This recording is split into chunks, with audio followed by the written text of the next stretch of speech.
नमस्कार दोस्तों, welcome to PK classes. दोस्तों, recent trends of boiler size selection and operation for steam power plants. आज के video में हम इसके बारे में डिस्कस करेंगे, जो कि अक्सर हमारी परीक्षा में यह क्वेश्चन पावर प्लांट इंजीनियरिंग के अंदर पूछा जा रहा है। तो इसमें सबसे पहले बात करें तो रिसेंट ट्रेंड है क्या, मीन्स पावर प्लांट की बात करें तो steam power plant is one of the most important source of electric power. Electric power का यदि हम इंडिया में बात करते हैं तो इंडिया में जो हमारी पावर जनरेट होती है, सबसे ज्यादा मात्रा में जो इलेक्ट्रिसिटी बनती है वो बनती है थर्मल पावर प्लांट के माध्यम से। Thermal power plant means steam power plant.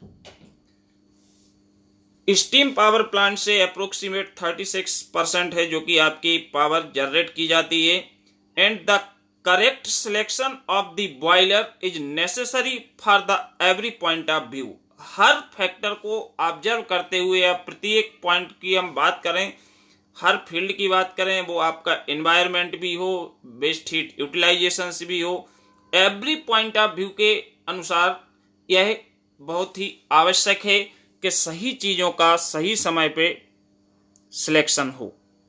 तो रिसेंट ट्रेंड्स की बात करें तो हमारे ट्रेंड्स हैं जो कि पहले भी हम इसके बारे में देख चुके हैं कि हमारे बॉयलर्स का क्राइटेरिया, सिलेक्शन क्राइटेरिया के नाम से क्वेश्चन या वीडियो ऑलरेडी अपलोडेड है। यहाँ पे थोड़ा सा हम डिफरेंट रिसेंट ट्रेंड्स में देखेंगे। तो सबसे पहले आती है size and capacity of the boiler. Means 400 to 800 megawatt capacity का जो बॉयलर होता है, बॉयलर की साइज होती है, that is useful to manage the maximum demand of the load. यदि किसी भी जगह पे आप प्लांट इंस्टॉल कर रहे हो तो यदि प्लांट की जो कैपेसिटी है, साइज है, वो बड़ी है, 400 से 800 मेगावाट का यदि आप यूज कर रहे हो तो means it can be manage maximum load. यदि आपका लोड है, ज्यादा है, तो उसके लिए मैनेज कर सकते हैं, और यदि प्लांट की कैपेसिटी कम है तो मैनेज नहीं हो पाएगा। और दूसरा, यदि हम बहुत ज्यादा बिजली बना रहे हैं तो ये भी आपकी एक दिक्कत है कि एनर्जी आपकी वेस्ट होगी। तो आपको इसको भी ध्यान में रखना है कि हम किस जगह पे प्लांट को इंस्टॉल कर रहे हैं और इसकी जो कैपेसिटी है वहां कितनी लोड आ सकता है, मैक्सिमम क्या डिमांड रह सकती है पावर की, उसके अकॉर्डिंग हम प्लांट को क्या करते हैं, डिजाइन करते हैं, और उसी के अकॉर्डिंग साइज एंड कैपेसिटी के बॉयलर्स को चूज किया जाता है। सेकंड है efficiency. Maximum efficient boiler we can choose.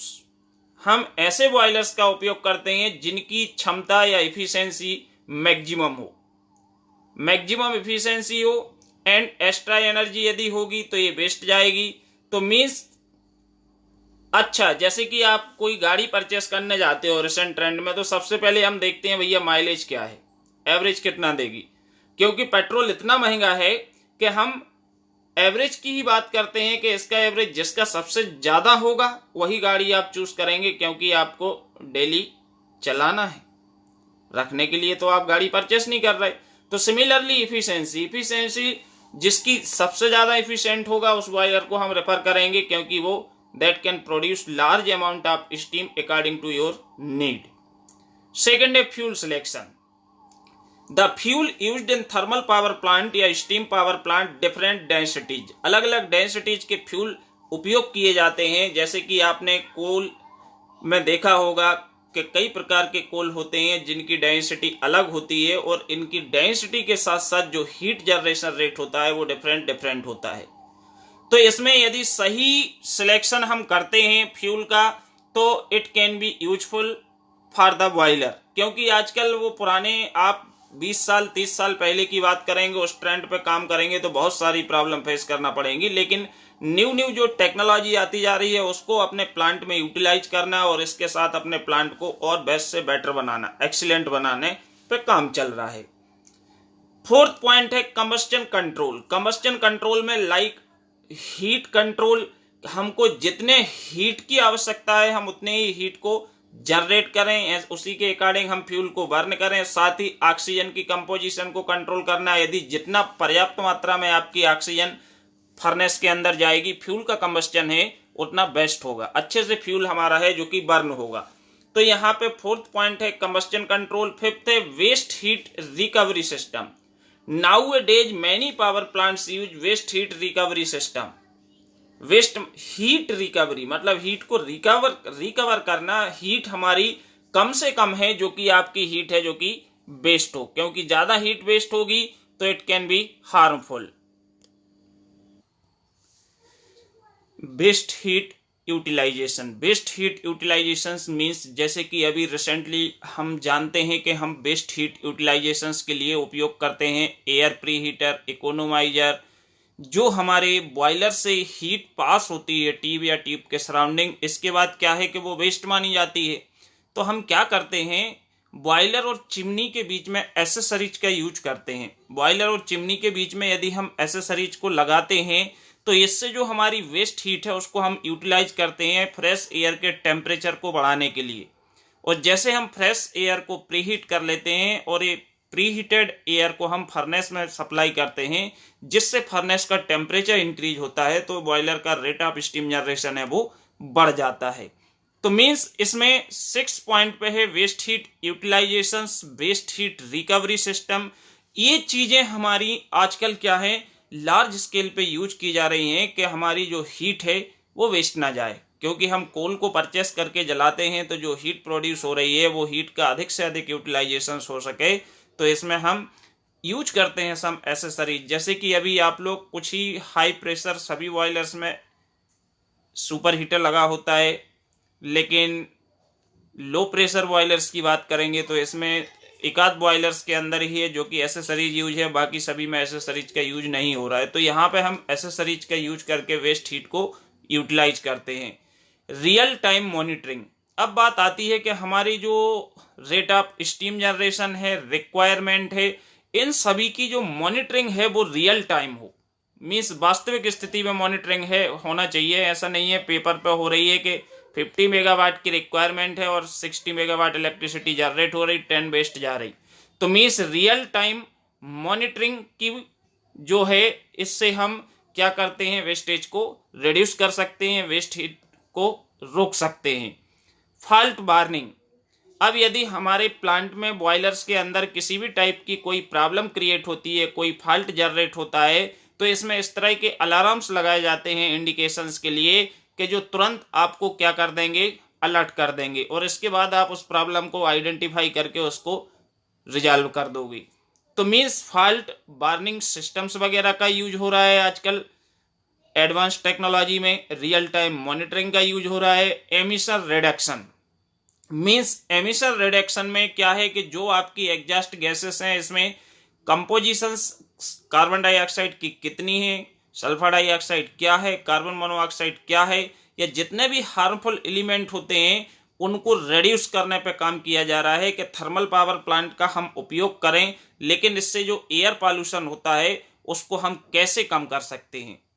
तो एमिशन रिडक्शंस अच्छी क्वालिटी का फ्यूल यूज करके और अच्छा कंबस्टन फ्यूल का हो तो जो हमारे एमिशंस होते हैं उनको हम रिड्यूस कर सकते हैं। और इसके बाद जो लास्ट इसमें पैरामीटर से sustainable use of resources. Means sustainable का मतलब क्या होता है, क्योंकि हर जगह कई जगह पे आपका ये क्वेश्चन आता है, sustainable energy, sustainable use of resources. Means ऐसे कि आज जो हमारे पास उपलब्ध हैं, क्या ये हम अपने बच्चों के लिए देके जा पाएंगे, क्या ये तब तक ये रिसोर्सेस उपलब्ध रहेंगे। तो हमें ऐसे एनर्जी के रिसोर्सेस का यूज करना चाहिए जो सस्टेनेबल हो, जो लॉन्ग टाइम तक सस्टेन करें। मीन्स आज के 10 साल बाद भी वो रह सकें। ऐसा नहीं है कि हम आज तो अपनी जरूरत के लिए भरपूर मात्रा में यूटिलाइज कर रहे हैं और कल के लिए मालूम पड़ा कि हाहाकार मचे, आने वाली जनरेशंस के लिए ये सुविधाएं मिल ही ना पाए। तो कहने का मतलब है कि जो एनर्जी है, सस्टेनेबल एनर्जी रिसोर्सेस का यूज करें। जैसे कि हमारी सन एनर्जी है, सन एनर्जी सस्टेनेबल है क्योंकि it can use many years. Sustainable means free of cost. और जैसे कि सोलर एनर्जी है, और भी बहुत सारे रिसोर्सेस होते हैं। तो हमको इस तरह के एनर्जी सोर्सेस पे फोकस करना चाहिए कि जो हमारे सस्टेनेबल हों और 10, 50, 100 साल तक आप जो है हजारों साल तक आपके ये सोर्सेस चलें, क्योंकि कोल जो है, कोल से जो हम एनर्जी प्रोड्यूस कर रहे हैं ये सस्टेनेबल एनर्जी नहीं है। We are dependent only on coal, and coal कब तक अवेलेबल है कोल माइंस के अंदर, ये हम और आप कोई नहीं कह सकता। ठीक, एक दिन ऐसा आएगा कि जिसमें कोल, इंडिया में कोल का जो खनन है वो बंद हो जाएगा। कोल से यदि नहीं निकलेगा तो सारे प्लांट ठप हो जाएंगे, बंद पड़ जाएंगे। तो मीन्स यहाँ पे हमको सस्टेनेबल रिसोर्सेस का उपयोग करना, जो हमारे बॉयलर्स में, कि भाई बॉयलर्स में अभी जो वर्किंग फ्यूल है वो कोल है। अब कोल की जगह पे हम क्या और यूज कर सकते हैं भाप बनाने के लिए, जिससे हम स्टीम टरबाइन को घुमाएं और पावर को जनरेट करें। तो these are the some recent trends of boiler according to various parameter. Video देखने के लिए आप सभी को बहुत बहुत धन्यवाद। Thank you.